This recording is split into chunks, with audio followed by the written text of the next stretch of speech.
বিকেল হলেই বাচ্চাদের বায়না থাকে ওদের পছন্দের কোনো কিছু তৈরি করে দেওয়ার জন্য। তো আজকে চেষ্টা করলাম ওদের জন্য বার্গার তৈরি করার জন্য। আর এখন বার্গার তৈরিটা তো খুবই ইজি, আমি সহজেই সব কিছু কীভাবে করলাম সেটাই আপনাদের সাথে শেয়ার করছি। আসসালামু আলাইকুম, আমি মেঘলা। আজকে আপনাদের সাথে বার্গারের রেসিপিটা শেয়ার করছি আমি যেভাবে তৈরি করি। এখানে বেঙ্গল মিটের যে বার্গার পেটি চিকেন সেটা নিয়ে নিয়েছি, আর এখানে মোট 6টা চিকেন পেটি থাকে, তো সেটাকেই আমি বের করে নিয়েছি। আর যেহেতু ফ্রোজেন অবস্থায় আছে আমি মাইক্রোওয়েভে 30 সেকেন্ড গলিয়ে নিয়েছি, এতে করে এটাকে খুব সহজে বের করে নেওয়া গেছে। আর এরপরে আমি চুলায় একটা প্যান বসিয়ে অল্প করে তেল দিয়ে দিলাম, যেহেতু এটা হালকা তেলে ভাজতে হবে অর্থাৎ সতে করে নিতে হবে, তো সেজন্যই এখানে আমি ভেজে নিলাম পেটিটা। আর পেটিটা যেহেতু রেডি করা থাকে তাই ঝামেলা কিন্তু একদমই কম। তো আমি বার্গারের পেটিটা খুব সুন্দরভাবে ভেজে নিচ্ছি 2 পাশ লাল করে।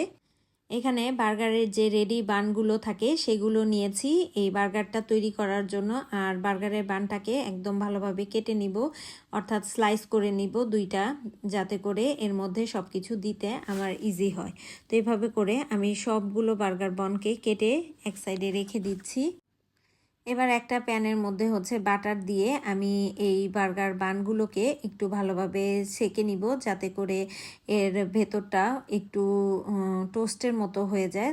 আর বাটার দিলে এর থেকে কিন্তু খুব সুন্দর একটা স্মেল আসে। তো এভাবে করে আমি সবগুলোকে সেকে নিচ্ছি। এবার বার্গারটা তৈরি করার পালা। আমি এখানে মেয়োনেজ তৈরি করে নিয়েছিলাম, আপনারা চাইলে সস অথবা মেয়োনেজ যে কোনো একটাও ব্যবহার করতে পারেন, আবার চাইলে 2টা একত্রে মিক্স করেও কিন্তু ব্যবহার করতে পারেন। আমি আজকে এখানে শুধুমাত্র মেয়োনেজ ব্যবহার করেছি।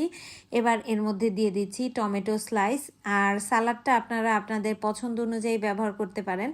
আপনারা চাইলে এখানে শসাও ব্যবহার করতে পারেন। আর এর উপরে আমার বার্গারের যে পেটি সেটা দিয়ে এখানে কিছু মোজারেলা চিজ দিয়ে দিচ্ছি। আপনারা চাইলে হাতের কাছে যদি স্লাইস চিজ থাকে সেটাও ব্যবহার করতে পারেন। এবার এটাকে জাস্ট এভাবে রেখে দিলেই মেল্ট হয়ে যাবে চিজটা গরমে, যেহেতু বার্গারের পেটিটাও গরম।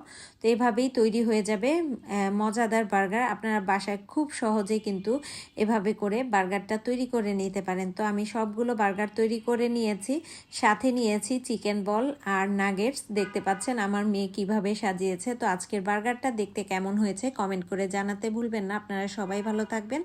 আজকে পর্যন্ত, আল্লাহ হাফেজ।